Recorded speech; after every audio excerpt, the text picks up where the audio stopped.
Wife of Abhinandan part 4. సత్య రావటం చూసి వంశీ సత్య దగ్గరకు వెళ్లి సత్య గారు అని పిలిచాడు. వంశీ పిలిచిన వెంటనే అటువైపు తిరిగినది సత్య. చూస్తేనే తెలుస్తుంది సత్య గారు, లోపల ఏం జరిగి ఉంటుందో. సారు మిమ్మల్ని కొట్టారా అన్నాడు వంశీ. వంశీ గారు, సారు పార్టీకి ఒప్పుకున్నారు. నేను చాలా అరేంజ్మెంట్స్ చేయాలి, చాలా మందిని ఇన్వైట్ చేయాలి. సో ప్లీజ్ మీరు నాకు కొంచెం హెల్ప్ చేస్తారా అన్నది సత్య. సత్య గారు, నేను మిమ్మల్ని అడిగేది సారు మిమ్మల్ని కొట్టారా అని కొంచెం కోపంగా అడిగాడు వంశీ. అవును కొట్టారు, ఇప్పుడేమిటి అన్నది సత్య. అదేమిటి అంత తేలిగ్గా అంటారు? సారు కొడితే మీకు బాధగా లేదా అన్నాడు వంశీ.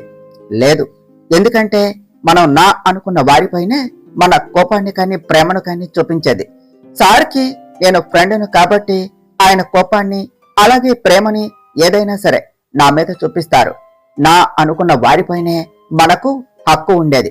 ఏమంటారు వంశీ గారు అన్నది సత్య. యు ఆర్ క్రేజీ సత్య గారు, అసలు ఎక్కడి నుండి వస్తాయండి మీకు మాటలు? మీతో మాట్లాడితే ఎంత బాధైనా పోతుంది తెలుసా? సార్ని కూడా ఇలాగే పార్టీకి ఒప్పించి ఉంటారు అన్నాడు వంశీ. నిజమే వంశీ గారు, కానీ ఈ క్రెడిట్ నాది కాదు, అంతా మా ఫ్రెండే అన్నదే సత్య. ఎవరండి మీ ఫ్రెండ్, మాకు చెప్పరా అన్నాడు వంశీ. వంశీ గారు, అవన్నీ తర్వాత, ముందు అరేంజ్మెంట్స్ చూడాలి. మీరు నాతో పాటు రండి. మనం ఫస్ట్ ఈవెంట్ మేనేజ్మెంట్ దగ్గరకు వెళ్లి ఫంక్షన్ గురించి మాట్లాడాలి. ఇంకా చాలా ఉన్నాయి, త్వరగా రండి అని వంశీ చెయ్యి పట్టుకుని తీసుకుని వెళ్ళింది సత్య. సత్య చెయ్యి పట్టుకోగానే అలాగే ట్రాన్స్ లోనికి వెళ్లి తన వెనకే వెళ్లాడు వంశీ. అలా వాళ్ళిద్దరూ కలిసి ఈవినింగ్ పార్టీకి అరేంజ్మెంట్స్ కంప్లీట్ చేశారు. బస్సులో అలాగే కళ్ళు మూసుకొని కూర్చున్న మానస హైదరాబాద్ అనే పిలుపుకి ఈ లోకంలోనికి వచ్చి కళ్ళు తెరిచింది. అప్పటికి బస్సు హైదరాబాదు రీచ్ అయ్యింది. ఇక బస్సులో నుంచి దిగుతూ మనసులో సంతోషంతో ఈ రోజు నందుని కలవబోతున్నాడు. నాకు చాలా ఎక్సైటింగ్ గా ఉన్నది. అప్పుడే ఈవినింగ్ అయిపోయింది. పైగా ఈ రోజు బాబు పుట్టినరోజు. ఏం చేస్తున్నాడో ఏమో నా కన్నయ్య. నేను వస్తున్నా ఇప్పుడే. లేదు లేదు, బర్త్డే బేబీ దగ్గరికి ఒట్టి చేతులతో ఎలా? ఒక పని చేద్దాం. ఫస్ట్ నాకు ఆకలిగా ఉన్నది, తిని చాలా రోజులయ్యింది. ఇలాగే వెళితే నందు నాతో అస్సలు మాట్లాడ్డు. సో ఫస్ట్ ఏదైనా తిని షాపింగ్ చేసి ఏదైనా గిఫ్ట్ తీసుకొని తనకు ఇష్టమైన లిల్లీ ఫ్లవర్స్ తీసుకుని వెళ్తాను. మనం తొందరపడకు, నీ వాడిని కలుతువు అనుకున్నట్టుగానే మానస ఫస్ట్ హోటల్ కు వెళ్లి చైర్ లో కూర్చున్నది. మేడం ఏం కావాలి అని అడిగాడు సర్వర్. మీ హోటల్ కావాలి, రాసిస్తావా? లేదుగా అన్నది మానస. అదేమిటి మేడం అన్నాడు సర్వరు షాక్ గా. మరి హోటల్కి ఎందుకు వస్తారు అన్నది మానస. తినటానికి అన్నాడు సర్వర్. మరేం కావాలి అంటావే? ఏం తింటారు మేడం అనాలి అన్నది మనం. సరే ఏం తింటారు మేడం అన్నాడు సర్వర్ వినయంగా. మీ హోటల్లో వేడివేడిగా ఏమున్నాయి అన్నది మనం. పొయ్యిలో నిప్పులున్నాయి మేడం, కావాలా అన్నాడు సర్వర్. వద్దులే, నా అకౌంట్ లో నువ్వే ఒక ప్లేట్ తినేసి నాకు మాత్రం నీ హోటల్లో నీలాంటోళ్ళు కాకుండా నాలాంటి మనుషులు తినేవి చెప్పు అన్నది మనం నవ్వుతూ. అమ్మో మేడం, మీతో జాగ్రత్తగా ఉండాలండి అన్నాడు సర్వర్ దండం పెడుతూ. అలా రా దారికి. సరే ఆర్డర్ తీసుకో అని chicken biryani, mutton kebab, tandoori chicken, chicken 65, chilli chicken, chicken Manchuria, fish biryani, prawns fry ఇవన్నీ పార్సల్ చేసి నాకు మాత్రం వెజిటబుల్ బిర్యానీ తీసుకొనిరా అన్నది మనం. మేడం ఇవన్నీ ఎందుకు, మీ ఇంటిలో ఫంక్షనా మేడం అన్నాడు సర్వర్. కాదు, మీ హోటల్ ముందు ఇంకో హోటల్ పెడదామని అన్నది మనం. అమ్మో నాకెందుకు మేడం, నా పాటికి నేను ఆర్డర్ తీసుకోక నేను వెళ్తాను మేడం అన్నాడు సర్వర్. అది చెప్పింది చెయ్యి, త్వరలో పైకొస్తావు అన్నది మనం. మేడం ఇదిగోండి వెజిటబుల్ బిర్యానీ, మిగతావి కౌంటర్లో పెట్టాను మేడం అన్నాడు సర్వర్. గుడ్ గుడ్, పైకొస్తావు, ఇక వెళ్ళు అన్నది మనం. మేడం నాదో డౌట్ అన్నాడు సర్వర్. ఆలోచిస్తున్నట్టుగా ఫేస్ పెట్టి తగలడు అన్నది మనం. మేడం అన్నాడు సర్వర్ కోపంగా. మానస గట్టిగా నవ్వేసింది. మీరు అన్ని నాన్ వెజ్ పార్సల్ తీసుకొని మీరు మాత్రం వెజ్ తింటున్నారు అన్నాడు సర్వర్. ఇదాన్ని డౌట్ నే ముఖంలా ఉంది. నేను నాన్ వెజ్ తినను, సో వెజ్ తిన్నాను. అలా అని అందరూ వెజ్ తింటారా? లేదుగా. నీ డౌట్ తీరిందా? ఇక బిల్లు నేను వెళ్ళాలి అన్నది మానస. ఇదిగోండి మేడం అన్నాడు సర్వర్. తీసుకో, నేను వెళ్తున్నాను అన్నది మానస. మేడం చేంజ్ అన్నాడు సర్వర్. పర్లేదు ఉంచుకో, ఇంతసేపు నా వాగుడు భరించావుగా, టిప్పనుకో, బాయ్ అన్నది మనం. ఆహా, మేడం ఎంత మంచివారు. ఇంతకీ అన్ని పార్సల్స్ తీసుకుని ఏం చేస్తారు? ఒకసారి బయటకెళ్ళి చూద్దాం అనుకున్నాడు సర్వర్. హోటల్ నుంచి బయటకు వచ్చి అక్కడ పక్కనే ఉన్న ఫుట్పాత్ దగ్గరకు వెళ్లి అక్కడ ఉన్న వాళ్ళందరికీ ఆ ఫుడ్ ప్యాకెట్స్ పంచిపెట్టింది. అందులో ఒక పెద్ద ఆయన మనవుతో, చాలా సంతోషం తల్లి, ఇక్కడ అందరూ మమ్మల్ని చూసేవారే కాని మా కడుపులో ఆకలి చూసేవారు ఎవరూ లేరమ్మా అని చేతులెత్తి దండం పెట్టారు. అది చూసిన మానస, అయ్యో తాతగారు, మీరు నాకంటే వయసులో పెద్దవారు, అలా చేయకూడదు. ఈ రోజు నాకెంతో ఇష్టమైన వాళ్ళ పుట్టినరోజు, వాళ్ళు ఎప్పుడూ సంతోషంగా ఉండాలి అని దీవించండి చాలు అన్నది మానస. ఇతరులకు చేసే సాయంలో కూడా తన లాభం చూసుకొని దానిని, నిన్నే చూశానమ్మా, నువ్వు ఆ బాబు ఎప్పుడు సంతోషంగా ఉండాలి అన్నారు. అది విని మానస, చాలా థ్యాంక్స్ తాతగారు, వెళ్ళి వస్తాను అని అక్కడి నుంచి వెళ్లిపోయింది. ఇదంతా చూసిన సర్వర్, మేడం చాలా మంచివాళ్ళులాగా ఉన్నారు, అసలు పేరు కూడా అడగలేదే అని మేడం మేడం అని పిలుస్తూ పరిగెడుతూ వెళ్ళాడు. వెనక్కు తిరిగి సర్వర్ని చూసి, ఏమిటి మనీ చాలేదా, నా వెనకే వస్తున్నావు అన్నది మానస. మేడం నాకేం మనీ వద్దు, మీరే తీసుకోండి, మీరు చాలా మంచివాళ్ళు మేడం, మీ దగ్గర నేను తీసుకోలేను అన్నాడు సర్వర్. మానస నవ్వుతూ, పర్లేదు ఉంచుకో, ఆ మనీ నువ్వు తీసుకోలేదు, నేను నీకిచ్చాను సరేనా అన్నది. థ్యాంక్స్ మేడం, ఇంతకీ మీ పేరు అన్నాడు సర్వర్. మను నవ్వుతూ, మానస, సరే నేను వెళ్తాను, నాకు చాలా పని ఉన్నది, ఈసారి తీరిగ్గా బాతకాన్ని పెట్టుకుందాం, బాయ్ అన్నది. థ్యాంక్స్ మేడం అని వెళ్లిపోయాడు సర్వర్. మానస డైరెక్ట్ గా షాపింగ్ మాల్ కు వెళ్లి తన కోసం శారీ తీసుకోవటానికి శారీ సెక్షన్ కు వెళ్ళింది. నందుకి శారీ అంటే ఇష్టం అని సేల్స్ గర్ల్స్ ని పిలిచి శారీస్ చూపించండి అని చెప్పింది. ఏ టైపు కావాలి మేడం అన్నది సేల్స్ గర్ల్. ఆ వేరింగ్ టైప్ చూడండి అన్నది మానస నవ్వుతూ. అబ్బో మేడం, మీతో జాగ్రత్తగా ఉండాలి, అంటే అకేషన్ ఏమిటి మేడం అని అన్నది సేల్స్ గర్ల్. అవన్నీ నీకెందుకు, ఫస్ట్ శారీస్ అన్ని చూపించు, నేను సెలెక్ట్ చేసుకుంటా అన్నది మనం. ఓకే మేడం అని ఒక్కో శారీ చూపించింది సేల్స్ గర్ల్. అలా ఆల్మోస్ట్ ఆల్ షాప్ మొత్తం చూపించి, మేడం ఇక నా వల్ల కాదు, మీరే చూసుకోండి అని కింద కూర్చున్నది సేల్స్ గర్ల్. మానస నవ్వుకుంటూ శారీస్ చూస్తూ ఉన్న తన చూపు అక్కడ గ్రీన్ అండ్ మెరూన్ బోర్డర్ పట్టు చీర మీద పడింది. తనకు ఆ శారీ బాగా నచ్చింది. పైగా నందుకి గ్రీన్ అంటే ఇష్టమని సేల్స్ గర్ల్ ని ఆ శారీ ప్యాక్ చేయమన్నది. సేల్స్ గర్ల్ సంతోషంగా, చాలా థ్యాంక్స్ మేడం, నన్ను బతికించారు, బట్ శారీ చాలా బాగున్నది, మీ సెలెక్షన్ సింప్లీ సూపర్ అని ప్యాకింగ్ కౌంటర్ వైపు వెళ్ళింది. ఒక్క నిమిషం ఆగు అన్నది మానస. ఏమైంది మేడం, శారీ బాగుందిగా అన్నది సేల్స్ గర్ల్.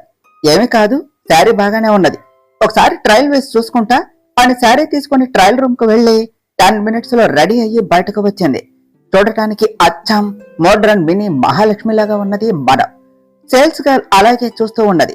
మానస తనని చూసి, ఏమిటి అలా చూస్తున్నావు, అంత బాగున్నానా అని అడిగింది. దానికి ఆ సేల్స్ గర్ల్, మేడం మీరు చాలా బాగున్నారు, అచ్చం పెళ్లి కూతురులా ఉన్నారు తెలుసా అన్నది. మానస నవ్వుతూ, సరే పద అని బిల్ పే చేసి అక్కడి నుండి వెళ్లిపోయింది.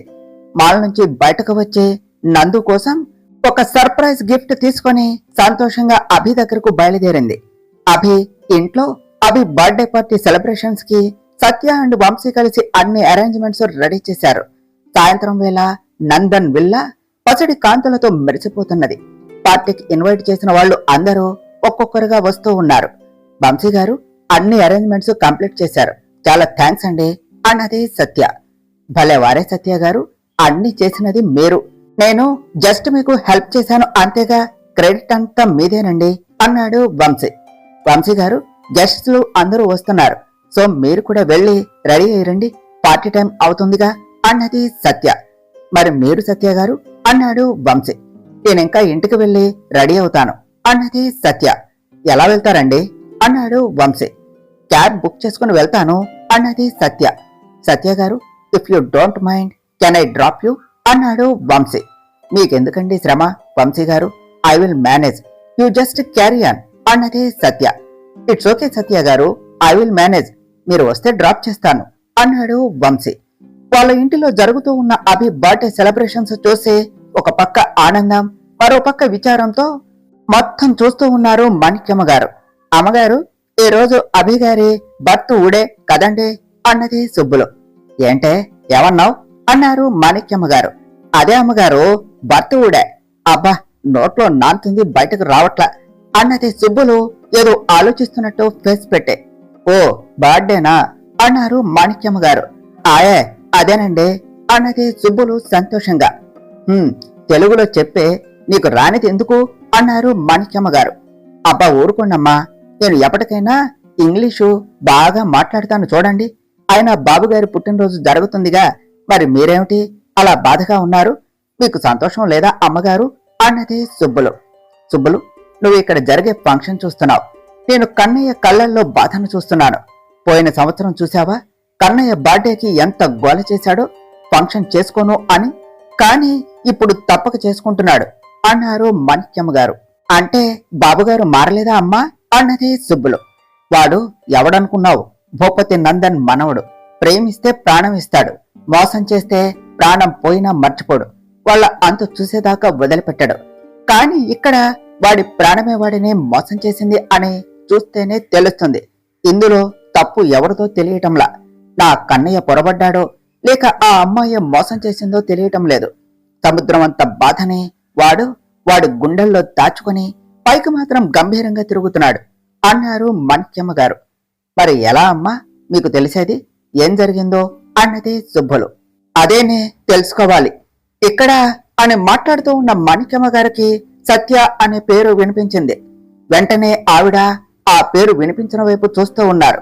ఏమిటమ్మా మాట్లాడుతూ అటేటో చూస్తున్నారు అన్నది సుబ్బులు. సరే కాని నువ్వు వెళ్లి పనులు చూసుకో, నేను మళ్ళీ వస్తాను అని సత్య వైపుగా వెళ్లారు మాణిక్యమ్మ గారు. అక్కడ సత్య వంశీతో మాట్లాడుతూ ఉండటం చూసి సత్య అని పిలిచారు. సత్య అని పిలిచేసరికి అటువైపు చూసింది సత్య. అక్కడ మాణిక్యమ్మ గారిని చూసి, మీరు అభిసారు వాళ్ళ బామ్మగారు కదండి అన్నది సత్య. అవునమ్మా అన్నారు మాణిక్యమ్మ గారు. నమస్కారం బామ్మగారు, నేను మిమ్మల్ని మధ్యాహ్నమే కలవాలి అని అనుకున్న బామ్మగారు, కానీ పార్టీ అరేంజ్మెంట్స్ చూస్తూ కుదరలేదు అన్నది సత్య. నమస్కారం బామ్మ, నేను వంశీ, అభిసార్ ఆఫీసులో ఎంప్లాయీని అన్నాడు వంశీ. చల్లగా ఉండమ్మా, నేను పొద్దున్నుంచి ఒంట్లో బాగోలేక పైనే రెస్ట్ తీసుకుంటున్నాను, అందుకనే మిమ్మల్ని చూడలేదు. అరేంజ్మెంట్స్ చాలా బాగా చేశారమ్మా అన్నారు మాణిక్యమ్మ గారు. అయ్యో బామ్మగారు, మీ హెల్త్ ఇప్పుడు ఎలా ఉన్నది అన్నది సత్య. ఇప్పుడు బాగానే ఉందమ్మా, ఏమీ పర్వాలేదు. అమ్మ సత్య, నిన్ను ఒకటి అడగవచ్చా అన్నారు మాణిక్యమ్మ గారు. హా బామ్మగారు, మీరు పెద్దవారు, మమ్మల్ని ఏదైనా అడగవచ్చు అన్నది సత్య. నీకు మా కన్నయ్య ఎప్పటి నుంచి తెలుసమ్మా అన్నారు మాణిక్యమ్మ గారు. బామ్మ, మేము ఇంజనీరింగ్ నుంచే కలిసి చదువుకున్నాము, అప్పటి నుంచే తెలుసు అన్నది సత్య. అంటే మీది కూడా వైజాగేనా అన్నారు మాణిక్యమ్మ గారు. హా బామ్మ అన్నది సత్య.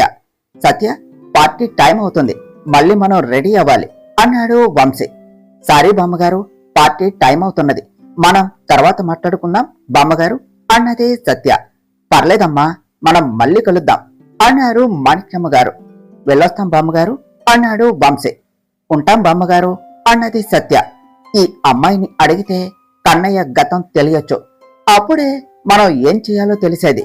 దేవుడా, దారి చూపించావు, అలాగే ఫలితం కూడా ఇవ్వు స్వామి అని కళ్ళు తెరుచుకుంటూ వెళ్లిపోయారు మాణిక్యమ్మ గారు. సత్య మనసులో, బామ్మగారు, నాకు అభి ఎప్పటి నుంచి తెలుసు అని అడుగుతున్నారెందుకు? కానీ నాకు తెలిసినంత వరకు ఆవిడ చాలా మంచివారే. అభి అంటే చాలా ఇష్టం, అది ఆమె మాటల్లోనే తెలుస్తున్నది. ఒకవేళ అభి గారు అలా ఎందుకున్నారు అని అడుగుతారా? అప్పుడు నేను ఏం చెప్పాలి? నేను నిజం చెబితే ఆవిడ నమ్ముతారా? ఒకవేళ నేను చెప్పింది ఆమె అందరికీ చెప్తే అప్పుడు అభి ఎలా రిసీవ్ చేసుకుంటాడు? ఏదైతే అదే అవుతుంది. నేను ఒకవేళ బామ్మ అడిగితే నాకు తెలిసిన నిజం చెప్తాను అని ఆలోచిస్తూ వంశీ వెంట నడిచింది.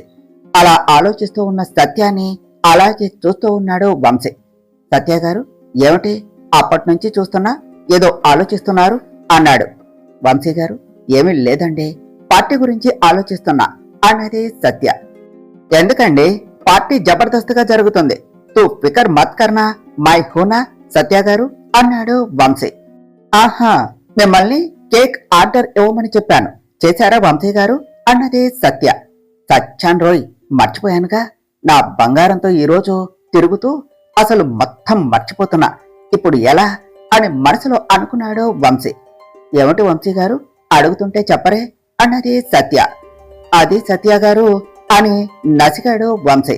మర్చిపోయారా అన్నది సత్య.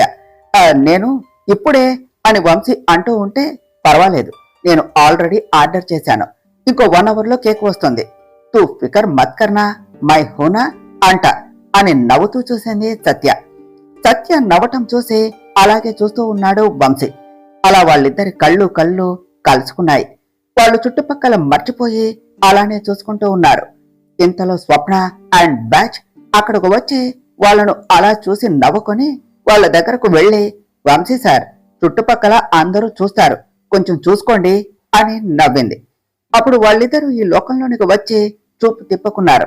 సత్య సిగ్గుతో తలదించుకున్నది. వంశీ కోపంతో వెకిలి నవ్వుతూ, ఏమిటి స్వప్న, పార్టీకి వచ్చారా అన్నాడు. అబ్బే లేదు సార్, ఇక్కడ సినిమాకొచ్చాము, మీరు వస్తారా అన్నది స్వప్న. సత్య తలదించుకొని నవ్వుకున్నది. వంశీ కోపంగా, లేదులే స్వప్న, నువ్వు చూడు, నాకు కొంచెం పని ఉంది, వెళ్తాను అన్నాడు. ఏమిటి సార్, కౌంటరా అన్నది స్వప్న కూడా కోపంగా. లేదు, ఎన్కౌంటర్ అన్నాడు వంశీ నవ్వుతూ.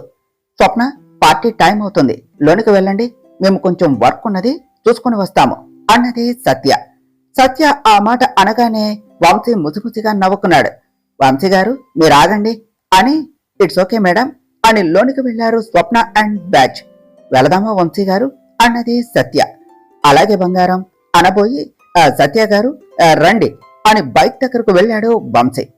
అభి తన రూమ్ లో కూర్చొని కోపంతో పిడికిలి బిగిస్తూ, ఈ రోజున నేను ఎంత మర్చిపోవాలి అని చూస్తున్నా, ఎందుకు మళ్ళీ మళ్ళీ నాకు ఎదురు పడుతుంది అని తనలో తానే అనుకుంటూ ఉన్నాడు. అభిని పిలవటానికి వచ్చిన మాణిక్యమ్మ గారు అభిని చూసి బాధతో కన్నీళ్లు తుడుచుకుంటూ, ఇంకెంతకాలం బాధపడతావు కన్నయ్య, ఈ రోజుతో నీకు 25 సంవత్సరాలు నిండాయి. ఈ రోజు నుండి నీకు ప్రతి క్షణం ప్రాణఖండమే. నిన్ను కాపాడుకోవాలి అన్నా, నువ్వు సంతోషంగా నిండు నూరేళ్లు ఉండాలి అన్నా నీకు పెళ్లి చెయ్యాలి. కానీ నువ్వు పెళ్లికి ఒప్పుకోవటం లేదు. అసలు ఏమైందో తెలుసుకొని నిన్ను ఎలాగైనా పెళ్లికి ఒప్పించాలి. ముందు శాస్త్రి గారితో మాట్లాడి దీనికి ఇంకా ఏదైనా పరిష్కారం ఉందేమో తెలుసుకోవాలి అని అనుకుంటూ, కన్నయ్య కన్నయ్య ఏం చేస్తున్నావు అన్నారు మాణిక్యమ్మ గారు. గ్రాని, ఏమీ లేదు, ఏదో ఊరుకునే అలా కూర్చున్నా అన్నాడు అభి. కింద ఫంక్షన్ కి అందరూ వచ్చారు, నీకోసం వెయిట్ చేస్తున్నారు, త్వరగా రా కన్నయ్య అన్నారు మాణిక్యమ్మ గారు. వస్తున్నా గ్రాని అని మాణిక్యమ్మ గారితో పాటుగా కిందికు వెళ్లాడు అభి. అలా మెట్లు దిగి వస్తూ ఉన్న అభిని చూసి అక్కడి అమ్మాయిలందరూ కళ్ళు అప్పగించి చూస్తూ ఉన్నారు. అబ్బా స్వప్న, మన సారెంత బాగున్నారే, అలానే చూస్తూ బతికేయచ్చు అన్నది ప్రియ. మన సారు ఒక చూపు చూస్తే దానికే పోతావు, జాగ్రత్త అన్నది స్వప్న. సార్ చూసిన తర్వాత పోయినా పర్వాలేదే, కానీ ఎప్పుడు అలా కోపంగానే చూస్తాడు, అట్లీస్ట్ ఈ రోజైనా నవ్వొచ్చుగా సార్ అన్నది ప్రియ. అయితే వెళ్ళి చెప్పు మరి అన్నది స్వప్న. అమ్మో, అప్పుడు నువ్వన్నట్టు చూపుతోనే కాల్ చేస్తాడు అన్నది ప్రియ. కదా, మరి పద, వచ్చిన పని చూడు అన్నది స్వప్న. పద, ముందు సార్ని విష్ చేద్దాం అన్నది ప్రియ. సార్ అని పిలిచారు స్వప్న అండ్ బ్యాచ్. ఏమిటి అన్నాడు Abhi. Many happy returns of the days sir అన్నారు Swapna and batch. Thank you, formality అయిందిగా, ఇంకా వచ్చిన పని చూడండి వెళ్ళి అన్నాడు అభి. అమ్మో, సార్ ఐస్ స్కానర్స్ జస్ట్ చూసే మనల్ని ఎగ్జామిన్ చేసేశారు అనుకున్నారు స్వప్న అండ్ బ్యాచ్. మీ గురించి చెప్పాలంటే స్కానర్స్ అక్కర్లా, మిమ్మల్ని చూస్తే ఎవరికైనా తెలుస్తుంది అన్నాడు అభి. సార్ మేము వెళ్తాం సార్ అన్నారు స్వప్న అండ్ బ్యాచ్. ఆగండి, ఫస్ట్ పార్టీని ఎంజాయ్ చేసి తర్వాత వెళ్ళండి, గో అహెడ్ అన్నాడు అభి. ఒసై, నాదో డౌట్ అన్నది స్వప్న. అమ్మా పాప పి సుశీల, మా అందరిది సేమ్ డౌట్. అసలు మన మనసులో అనుకున్న మాటలు ఎలా చెప్పారు సార్ అన్నది ప్రియ. అందుకే ఆయన అంత గొప్ప బిజినెస్ మ్యాన్ అయ్యాడు అని అప్పుడే అక్కడికి వచ్చిన సత్య అన్నది. సత్య మేడం, మీరు అప్పుడే వచ్చేశారా అన్నది స్వప్న. కాదు, ఇప్పుడే వచ్చింది అన్నది సత్య. మేడం, యూ లుక్ గార్జియస్, ఈ డ్రెస్ లో చాలా బాగున్నారు. ఇంతకీ మా వంశీ సార్ ఎక్కడా అన్నారు Swapna and batch. Me sir సంగతి నాకేం తెలుసు, ఆయన ఇల్లు మా ఇంటి పక్కన ఏమిటి అన్నది సత్య. అంటే మేడం, మీ ఇద్దరు కలిసి బైక్ మీద వెళ్లారుగా, సో కలిసే వస్తారు అని అడిగాం మేడం అన్నది ప్రియ. సరే, నేను అభిసార్ని కలిసి వస్తాను అని అక్కడి నుంచి సైలెంట్ గా వెళ్లిపోయింది సత్య. అసలు సత్య మేడంకి వంశీ సార్ అంటే ఇష్టమా కాదా? చూపులు చూస్తే ఇష్టం ఉన్నట్టుగా ఉంటాయి, కానీ అంతలోనే ఏమీ లేనట్టు ఉంటారు అన్నది స్వప్న. ఇందాక అలా మన వంశీ సార్ని ఏడిపిస్తున్నాం అని ఎంత సీరియస్ గా టాపిక్ కట్ చేశారో. వెంటనే వంశీ సార్ని అక్కడి నుంచి తీసుకుని వెళ్లిపోయారు. అసలు ఇంతకీ వంశీ సార్ ఎక్కడా అన్నది ప్రియ. ఇదిగో ఇక్కడ. ఏమిటి రాక్షసి ముఖ, మొత్తం నా గురించే మాట్లాడుకుంటున్నారు అన్నాడు వంశీ. అంటే మేము రాక్షసి ముఖమా వంశీ సార్ మిమ్మల్ని అన్నారు Swapna and batch. Oh sorry, ఏదో తొందరలో నిజం చెప్పేశాను అన్నాడు వంశీ. ఇట్స్ ఓకే సార్ అని ఒక క్షణం ఆగి, హా ఏమిటి అన్నారు స్వప్న అండ్ బ్యాచ్ కోపంగా. వంశీ గట్టిగా నవ్వాడు. సార్, మరి మీ ఏంజల్ ని చూశారా అన్నది స్వప్న. ఎక్కడ? మీరు వెళ్ళనిస్తేగా. అక్కడ నా బంగారం ఎలా ఉందో ఏమో, ఎక్సైట్ గా ఉంది అన్నాడు వంశీ. సరే అయితే వెళ్ళండి సార్, రండే మనం పోదాం అన్నది ప్రియ. ఏంటి కోపం వచ్చిందా? జస్ట్ జోక్ చేశాను, సారీ అన్నాడు వంశీ. మేము జోక్గానే కోపడ్డాము అన్నారు స్వప్న అండ్ బ్యాచ్. సరే బాయ్, నేను త్వరగా నా బంగారాన్ని కలవాలి, తరువాత సార్ని విష్ చేయాలి. బాయ్, ఫిర్ మిలేంగే అన్నాడు వంశీ. తరువాత ఏమి జరిగిందో నెక్స్ట్ పార్ట్ లో తెలుసుకుందాం ఫ్రెండ్స్. డియర్ ఫ్రెండ్స్, మీకు గనక ఈ కథ నచ్చినట్లయితే మీ అభిప్రాయాలను కామెంట్ల రూపంలో తెలియచేయండి. ఈ వీడియోను లైక్ చేయండి, షేర్ చేయండి, మా ఛానల్ను సబ్స్క్రైబ్ చేసుకోండి ఫ్రెండ్స్. Thank you.